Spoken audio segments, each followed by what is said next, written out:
गत किछि मास हेब गंजाम जिला हिंजुलीकट्रे जड़े महिला जहां नाम सविता साहू से निजकू हिंजिलीर एमएलए कहवा सह निजर कार रे हिंजिली एमएलए बोली लेखि बुलुथिले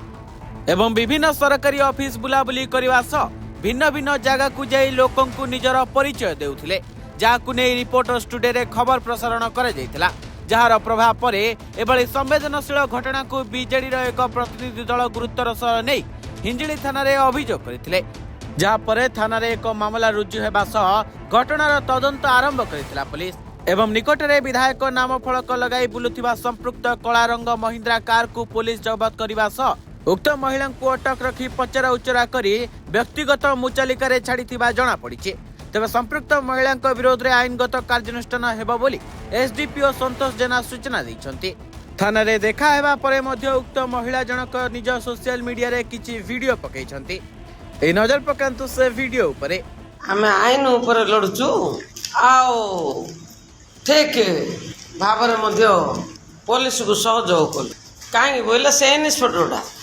ତାଙ୍କ ପାଖକୁ ଯାଇଥିଲା ଆମେ ଏମଏଲଏ ଫେମଏଲଏ କିଛି ନାହିଁ ବୋଲିକି ନବୀନ ପଟ୍ଟନାୟକ ଚୋରଟା ସେ ନିଜେ ଲେଖିପାରୁନି ସେ ହେଇନି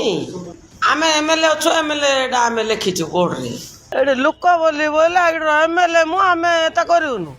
ଆମ ଗାଡ଼ିରେ ଲେଖିବୁନୁ ଏଠି ଇଏ କରୁଛ गंजाम जिलूर रजनीकांत पात्र रिपोर्ट रिपोर्टर टुडे।